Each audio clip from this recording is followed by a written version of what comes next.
कोई बात नहीं, वैसे ही तो होता है। चलो ठीक है, सोडियम सल्फेट, सल्फेट नहीं लिखवाए क्या? Na2SO4। एल्यूमिनियम नाइट्रेट का फॉर्मूला बताओ।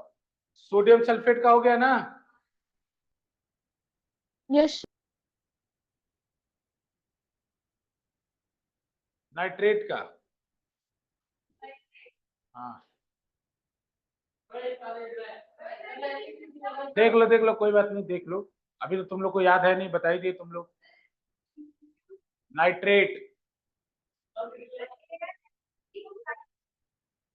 और लोग बताओ जी, जिनको लोगों को याद नहीं मैं बता दे रहा हूँ। एल्यूमिनियम पे होता है Al+3 और नाइट्रेट पे होता है -1। -1 तो फॉर्मूला क्या बनेगा?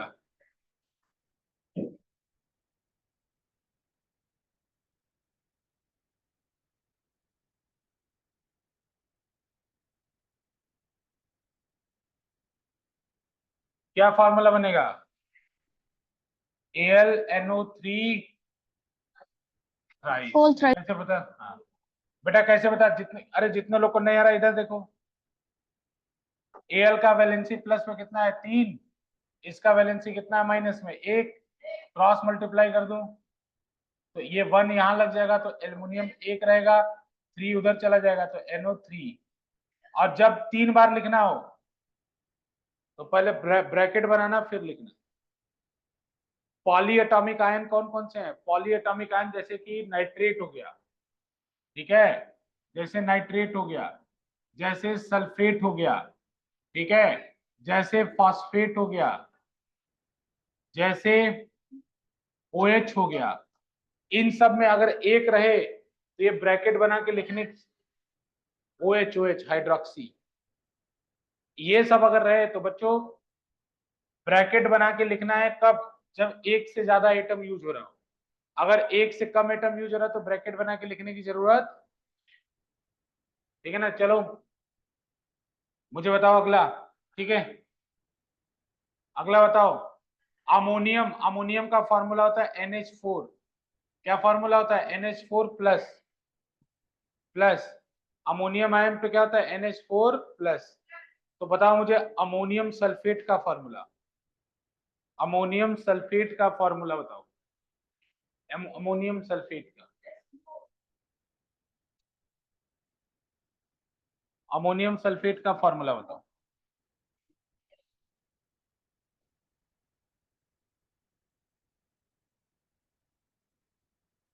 अमोनियम सल्फेट का फॉर्मूला बताओ।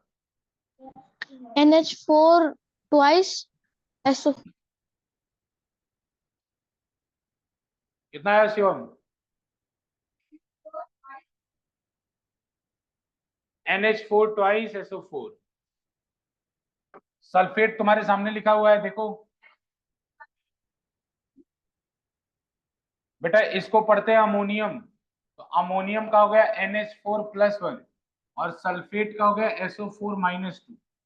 इसका प्लस में 1 है और इसका माइनस में 2 है, क्रॉस मल्टीप्लाई।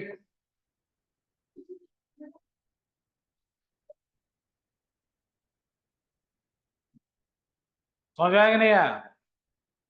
लिखो formula, calcium hydroxide, calcium hydroxide. Calcium, calcium पे होता है +2 और हाइड्रोक्साइड मतलब OH, OH में -1। फटाफट इसका फॉर्मूला लिखो, OH-1।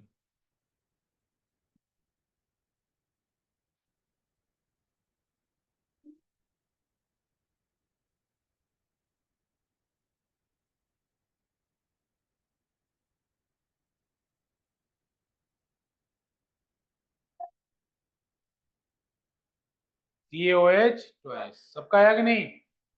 अरे समझ पा रहे हो कि नहीं समझ पा रहे हो? बाकी बच्चों समझ गए, लेकिन फिर भी देख लो।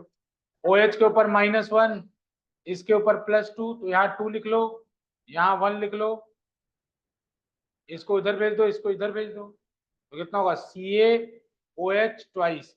जब ट्वाइस थ्राइस करना हो तो ब्रैकेट जरूर लगाया करो, लेकिन अगर एक एलिमेंट हो तब नहीं।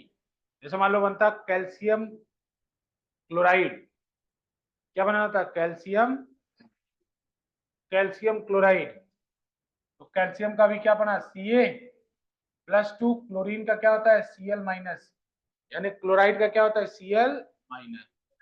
हाँ, इसका फॉर्मूला क्या बनेगा, ये 2 बनेगा, ये 1 बनेगा, 1 उधर चला जाएगा, 2 इधर, तो क्या बनेगा CaCl2।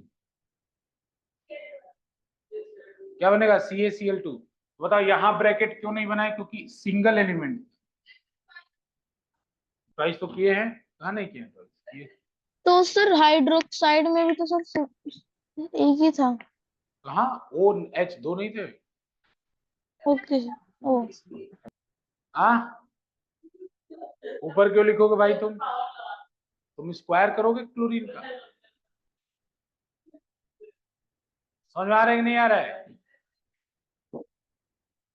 देखो मैं यहाँ क्या बता रहा था, यहाँ मैंने ब्रैकेट नहीं बनाया है। क्यों नहीं बनाया है, क्योंकि एक एलिमेंट है। अगर OH रहेगा, उधर जो लिखा था जितने, पिछले स्लाइड में देखो, इधर जितने लिखेंगे, अगर ये सब रहेंगे, ये सब रहेंगे और इनका डबल होगा, तो ब्रैकेट बना के डबल लिखा जाएगा, और ब्रैकेट बना के ट्रिपल लिखा जाएगा। समझ में आ रहा है कि नहीं आ रहा है। लेकिन अगर अकेला एलिमेंट रहेगा तो ब्रैकेट बनाने की जरूरत नहीं है। जैसे एल्युमिनियम क्लोराइड में क्लोरीन 3 था ना, मैंने ब्रैकेट कहाँ बनाया, ब्रैकेट नहीं बनाया मैंने। समझ में आ रहा है कि नहीं आ रहा है। कोई दिक्कत, कोई परेशानी। सबको आयन वैलेंसी याद होना चाहिए, और वो ऐसी चीज है कि जीवन भर याद होना चाहिए। समझ रहे हो कि नहीं, जीवन भर याद रहना चाहिए। नहीं तो 12th में आने के बाद भी स्ट्रगल, 10th में आने के बाद भी स्ट्रगल करते रहो। अगले साल भी आओगे तो फिर वहीं सब पढ़ाएंगे, फिर स्ट्रगल जारी रहेगा, सेम चीजें आएंगी। तब जितना कम पढ़े रहोगे उतना ज्यादा रटना होगा तुमको। ठीक है, क्या क्या हो गया, केमिकल फॉर्मूला लिख लोगे ना। ये चैप्टर डायरेक्ट अब लास्ट टॉपिक इस चैप्टर का। ठीक है, molecular mass and formula mass unit लिखो। Molecular mass and formula mass unit, formula mass unit, molecular mass and formula mass unit.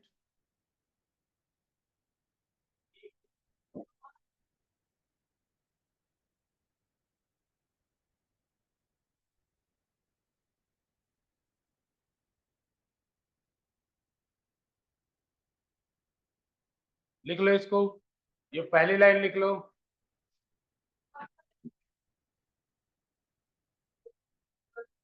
ऊपर वाली 2 लाइन।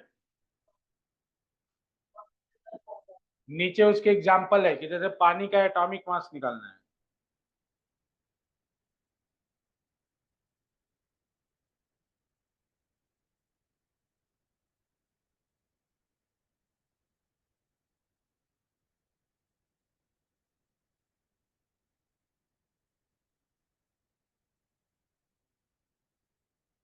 सर कहाँ तक लिखना है? बस ऊपर की 2 लाइन बेटा, और बाकी एग्जाम्पल नोट कर लेना। Okay sir.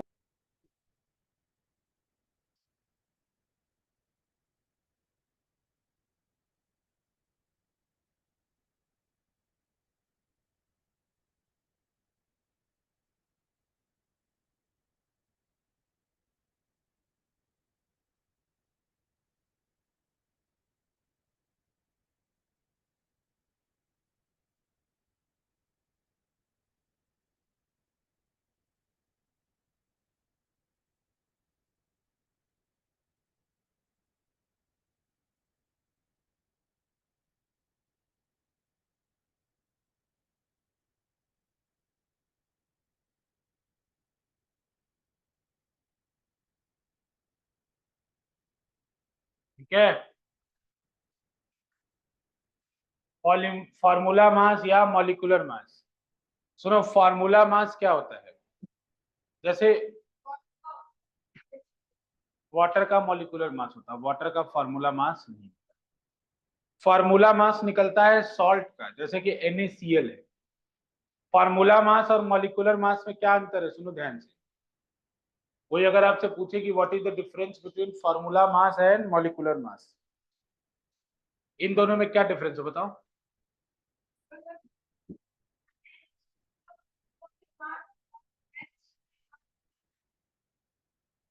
1U, atomic mass of H is 1U, IU नहीं लिखा है, 1U लिखा है, एक होता है उसका।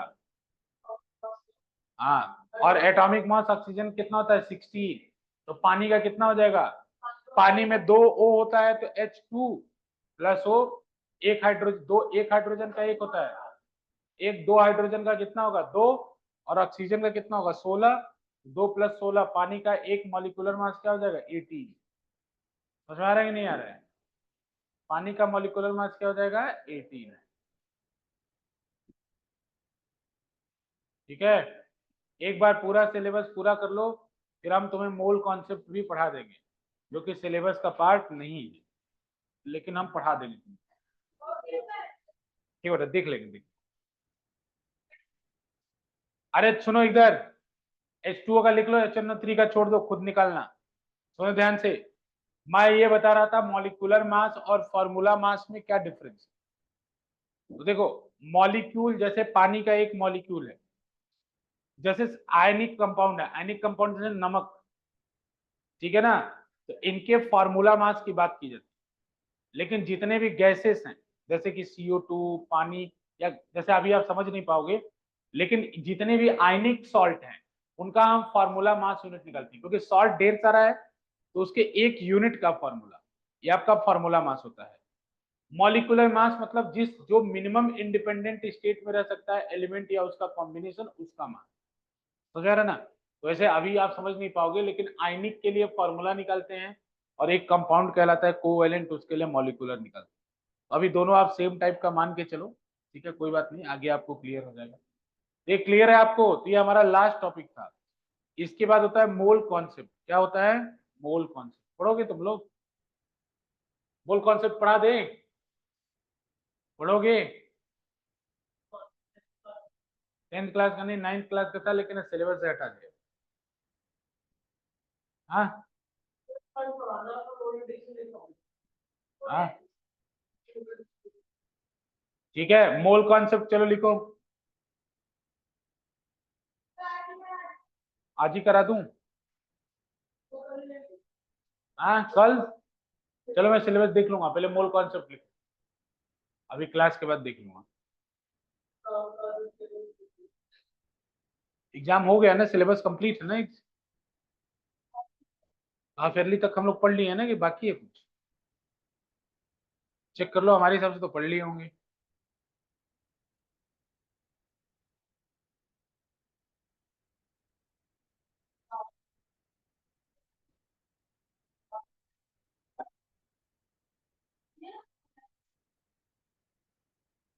ठीक है, लिख लो जल्दी से, हाँ सर मोल कॉन्सेप्ट लिख लो। सर मोल, कहाँ से? बस ये मोल कॉन्सेप्ट, ये 12 ग्राम तक बताते हैं, 12 ग्राम है, 21 ग्राम दिख रहा है तुमको, a mole a mole of a substance, हो गए होंगे, a mole of a substance is that amount of the substance which contains the same number of particles that are present in 12 gram of carbon 12। 12 gram carbon 12 में जितने particle होते हैं, जितने particle होते हैं, उतने पार्टिकल कितने ग्राम ऑफ किसी मटेरियल में होंगे, उसे हम क्या बोलेंगे, फॉर्मूला, उसे हम क्या बोलेंगे, मोल का, या मोल उसको बोलते हैं। ठीक है ना, अभी बताते हैं हम आपको, नहीं लिखोगे, बोलो मत, ये लिख लो, पहली लाइन लिखो पहले, नहीं नहीं नहीं, तुम पहली लाइन लिखो, फिर मैं बताता हूँ।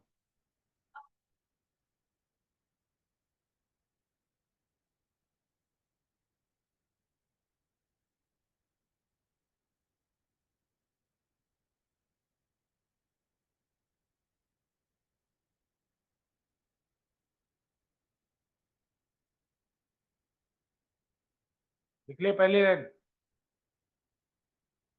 बस अब इधर ध्यान दो।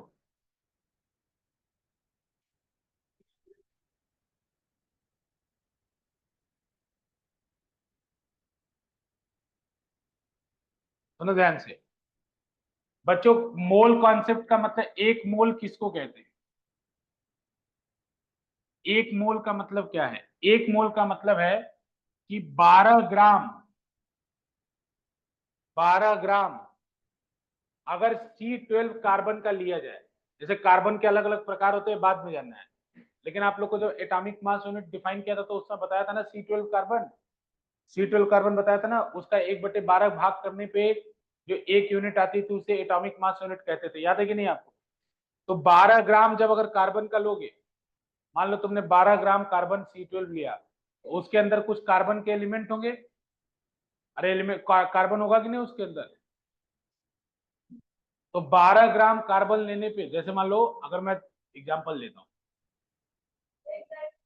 हाँ 1 डजन केले, तो अगर 1 डजन बोलता हूं तो इसका मतलब उसमें 12 केले हैं। उसी तरह से 12 ग्राम कार्बन में एवोगाड्रो नंबर के बराबर एक नंबर होता है, उसका नाम है एवोगाड्रो नंबर, ठीक है ना? एवोगाड्रो नंबर, इधर ध्यान से सुनना तुम लोग, देखो बहुत इंपॉर्टेंट है, बहुत डिफिकल्ट है। एवोगाड्रो नंबर 10th 9th के लिए डिफिकल्ट है।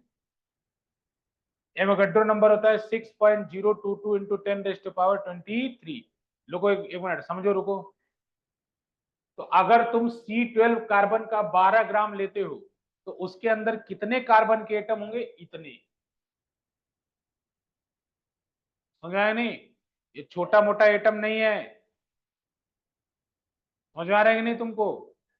अगर 12 ग्राम, अगर तुम 12 ग्राम कार्बन एटम लोगे तो उसके अंदर कितने एटम होंगे? उसके अंदर कितने? तो इतने एटम। समझ में आया? तो अब मोल किसको डिफाइन किया गया? जैसे एक मोल कार्बन का होगा 12 ग्राम के बराबर, तो इतने एटम, जैसे 12 ग्राम कार्बन में इतने एटम। तो ऑक्सीजन का एटॉमिक मास कितना होता है तुम्हें याद है?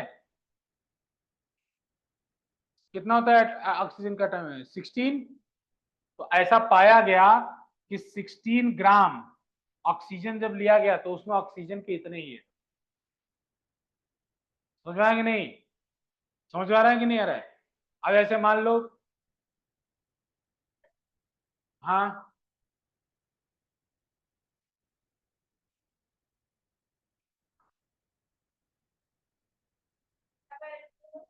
तुम्हें ये समझो बात को, ये तुमको चिंता करने की जरूरत नहीं, केमिस्ट ने चिंता पहले ही कर लिया है। उन्होंने बोला कि कितने ग्राम रखने पे सारे मॉलिक्यूल, जैसे 12 ग्राम कार्बन में उन्होंने निकाल लिया कि कितने मॉलिक्यूल कार्बन के होंगे। सुने थे ध्यान से, 12 ग्राम कार्बन में उन्होंने निकाल लिया कि कितने ग्राम मॉलिक्यूल कार्बन के होंगे या कितने मॉलिक्यूल कार्बन के होंगे। फिर वो पता लगाने लगे कि बाकी एलिमेंट का कितना कितना ग्राम लिया जाए कि इतने ही एटम उस एलिमेंट के है। बात समझ में आ रहे हैं?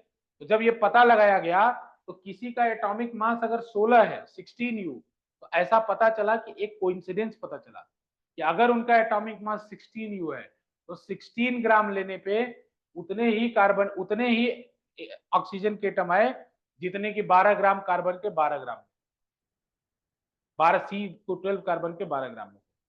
अगर तुमसे पूछा जाए कि हाइड्रोजन का कितना ग्राम लिया जाए जिससे इतने एटम उसमें हाइड्रोजन के मिले, तो कितना ग्राम लिया जाएगा? तो जो 1। उसका एटॉमिक मास है उतना ही ग्राम लिया जाएगा, 1 ग्राम। यानी जो जिसका एटॉमिक मास है उतने ग्राम उसको ले लोगे तो उसमें इतने ही एलिमेंट होंगे जितना C12 कार्बन 12 ग्राम में। समझ में आ रहा है नहीं? और कितने होंगे? तो एवोगाड्रो नंबर के बराबर। समझ में आया? क्लोरीन का कितना होता है एटॉमिक मास? 35.5। कितना होता है? 35.5। तो अगर मैं 35.5 ग्राम ऑफ क्लोरीन ले लेता हूं, कितना? 35.5 ग्राम ऑफ क्लोरीन ले लेता हूं, उसमें इतने क्लोरीन के एटम होंगे। अरे बात तुम लोगों को समझ में आ रही कि नहीं आ रही? आ रही है ना? अब जैसे अगर मैं तुमसे बोलूं फ्लोरीन, एटॉमिक मास याद है? ठीक है ना? उसका एक कैल्शियम ले लो 40, तुम्हें कोई बात नहीं, नहीं याद है मैं बता दूं, हाँ 18 होगा। कैल्शियम ले लो 40 या फ्लोरीन लेना है 18 ले लो। तो देखो अगर इसका एटॉमिक मास कितना है 40, अगर मैं 40 ग्राम कैल्शियम लेता हूं तो उसमें कितने कैल्शियम के एटम होंगे? इतने। समझ आ रहा है तुमको? तो जो उसका एटॉमिक मास है, जब उतने ग्राम उस एलिमेंट को लिया जाता है तो उसके नंबर ऑफ एटम कितने निकलते हैं? इतने। समझ आ रहा है कि नहीं आ रहा है तुम? अगर तुमसे मैं पूछूं, इसी को हम लोग क्या बोलते हैं? एक मोल। जैसे बोला जाएगा कि ये ऑक्सीजन का मोलर मास कितना है, क्या बोलेंगे, मोलर मास। मोलर मास होगा 16 ग्राम। क्लोरीन का मोलर मास कितना है, 35 ग्राम। जब इतने एटम, सुने इधर ध्यान से, जब इतने एटम हो जाते हैं तो उसको एक मोल कहते हैं। क्या बोलते हैं उसको, एक मोल। जैसे ऑक्सीजन का एक मोल कितने ग्राम के बराबर होगा, 12 ग्राम। सॉरी, कार्बन का एक मोल किसके कितने ग्राम के बराबर होगा, 12 ग्राम के। ऑक्सीजन का एक मोल कितने ग्राम के बराबर होगा, 16 ग्राम के, 16 ग्राम के। क्लोरीन का एक मोल किसके बराबर होगा, 35.5। लेकिन इन सब में कॉमन बात क्या है कि सबका एक मोल लोगे तो जो नंबर ऑफ एटम है वो इतना ही आएगा। समझ गए ना, एक मोल में कितने एटम, इतने एटम। और एक मोल किसका कितना होता है याद रखना, जो जितना उसका एटॉमिक मास होता है उतना होता है। समझ गए कि नहीं, आया समझ तुम लोग को जो मैं बोल रहा हूं। देखो इधर ध्यान से, अगर तुमसे पानी के एक मोल, पानी का एक मोल कितने ग्राम का होगा, पानी का एक मोल कितने ग्राम का होगा, अभी कैलकुलेट किए थे ना। पानी में क्या होता है, H2O। तो हाइड्रोजन का एक होता है, 18। ये 2 हो जाएगा प्लस 16, कितना हो जाएगा, 18 ग्राम। 18 ग्राम। यानी अगर पानी का 18, ये इसका क्या कहलाएगा, मोलर मास। मतलब तुम 18 ग्राम पानी लोगे, तुम 18 ग्राम पानी लोगे तो उसको हम लोग एक मोल पानी कहेंगे। क्या बोलेंगे उसको, एक मोल पानी। और उसमें पानी के कितने मॉलिक्यूल होंगे, 6.022 इंटू 10⁻20। बता रहे समझ में, जो उसका एटॉमिक मास है उतने ग्राम उस ऑब्जेक्ट का ले लोगे, उस केमिकल का ले लोगे तो उसको एक मोल कहा जाएगा। और एक मोल में हमेशा इतने ही एलिमेंट, एवोगाड्रो नंबर के बराबर एलिमेंट, एवोगाड्रो नंबर के बराबर उस एलिमेंट की संख्या हो। समझ आ रहा है, उस एलिमेंट की संख्या होगी। जैसे हमसे सवाल अब क्या बनेगा, सवाल बनेगा कि बताओ 16 ग्राम 18 ग्राम में पानी का एक मोल होता है, तो बोलेगा कि बताओ 2 ग्राम, बोलेगा 9 ग्राम में पानी का कितना मोल होगा, 9 ग्राम में पानी का कितना मोल होगा, 9 ग्राम में पानी के कितने मोल होंगे, 18 ग्राम में पानी का एक मोल हो रहा है तो 9 ग्राम में पानी के कितने मोल होंगे। हाँ बताओ, जो मूक मत बनो। 18 ग्राम में एक मोल बन रहा है तो 9 ग्राम में कितना मोल बनेगा, आधा मोल, वो 0.5 मोल। आ रहा है समझ में, नहीं आ रहा है ना, बहुत बहुत बढ़िया, बहुत बढ़िया। आ रहा है कि नहीं आ रहा है, नहीं आ रहा है, बहुत बढ़िया। नहीं आ रहा तो कोई बात नहीं, सिलेबस का पार्ट नहीं, वो तो जिसको आ जा रहा है उसके लिए बता रहे हैं। नहीं, यही बात में 11th में पढ़ाया नहीं जाता है, 11th में पढ़ाया नहीं था क्योंकि 9th में बच्चा सोचता कि पढ़ के आया, 10th में नहीं पढ़ाते है ही नहीं, और 11th में पढ़ाया नहीं जाएगा, फिर इसी तरह तुम रह जाओगे। समझ गए, इधर ध्यान दो, गधो गधो गधो। 9 ग्राम वाटर में कितना मोल वाटर का होगा, 0.5। तो देखो यहां से एक फॉर्मूला बना लें कि नंबर ऑफ मोल का जो फॉर्मूला होगा, नंबर ऑफ मोल्स का फॉर्मूला होगा वो कितना होगा। तो तुमने 0.5 कैसे निकाला, तो ऊपर जो 9/18 किया ना, तो ऊपर रखा मास जो दिया था और नीचे क्या रखा, मोलर मास। अभी तो 9/18 1/2 आया, तो इसका फॉर्मूला हो जाता है m अपॉन कैपिटल M। क्या फॉर्मूला होता है, n अपॉन कैपिटल M। क्या है यहाँ पे, गिवन मास, और कैपिटल M क्या है, मोलर मास। क्या मास, कैसे क्या है ये, ऑक्सीजन का मोलर, पानी का मोलर मास कितना है, 18। अगर मैं तुमसे पूछूं 36 ग्राम पानी में कितने मोल होंगे, दो होंगे ना, 36/18 2 मोल होंगे। एक मोल में कितने एलिमेंट, कितने कितने पानी के मॉलिक्यूल होंगे, ये पानी कितने एवोगाड्रो नंबर के बराबर, तो 2 मोल में कितने मॉलिक्यूल होंगे, उसका डबल। आधे मोल में कितने, अरे तुम्हें बुद्धि समझ में आ रहा है, एक मोल निकालना है, मतलब ये फॉर्मूला याद रखो, नंबर ऑफ मोल्स का मास अपॉन मोलर मास। और अगर नंबर ऑफ मोल्स पता चल जाए और आपसे पूछे कि नंबर ऑफ एटम या मॉलिक्यूल बताओ, क्या करना है, एवोगाड्रो नंबर से मल्टीप्लाई कर देना, क्योंकि एक मोल में इतना, तो इतने मोल में कितना।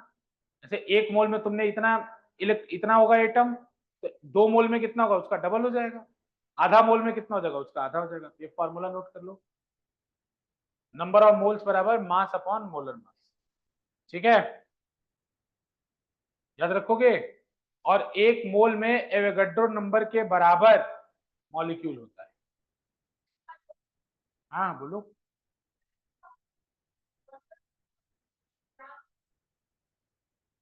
क्यों? वाटर ग्राम नहीं, वाटर ग्राम में नहीं हो सकता। सुनो सुनो सुनो सुनो, उसे लीटर बोला, लीटर। सुनो एक बात, पानी को तराजू पे रखोगे तो पानी मना कर देगा कि मैं नहीं तोलूंगा क्योंकि मैं तो लीटर में तोलता हूँ। ऐसा है क्या? तो एक चीज का वॉल्यूम भी हो सकता है और मास भी हो सकता है, इसमें क्या बात। और वॉल्यूम मास का जो आपस में रिलेशन होता है उसे डेंसिटी कहते हैं। आप लोग को तो महारत हासिल है। क्या इस बेटा पानी। अच्छा एक बात बताओ, मैटर के पास दोनों चीज होता है, मास भी होता है और वो वॉल्यूम भी ऑक्यूपाई करता है कि नहीं करता है। तो तुम वॉल्यूम होता है लीटर में, मास होता है केजी में। कोई चीज अगर पानी होता है तो पानी का मास भी होता है, वॉल्यूम भी होता है। तुम्हारा भी मास और वॉल्यूम है, बस तुम फैलते नहीं हो पानी की तरह, क्योंकि तुम सॉलिड हो। बस पानी फैल जाता है कोई फोर्स ऑफ अट्रैक्शन का। सॉलिड ही तो है। अच्छा लूज ये लग रहा है तुमको लगता है। ठीक है बच्चों, बाकी नेक्स्ट क्लास में इसके न्यूमेरिकल करेंगे हम लोग, ठीक है। Okay sir. हाँ ये हमारे सिलेबस का पार्ट नहीं है, लेकिन जब आप 11th में जाएंगे तो आपको ये पढ़ाया नहीं जाएगा, इसीलिए मैं आज पढ़ा दे रहा हूँ। वर्षता नहीं करोगी तुम इसको, नहीं करोगी। ये केमिस्ट्री है, लेना पड़ेगा अगर बायो लोगी। ठीक है बच्चों, आज के लिए इतना ही रहने दो। Bye sir.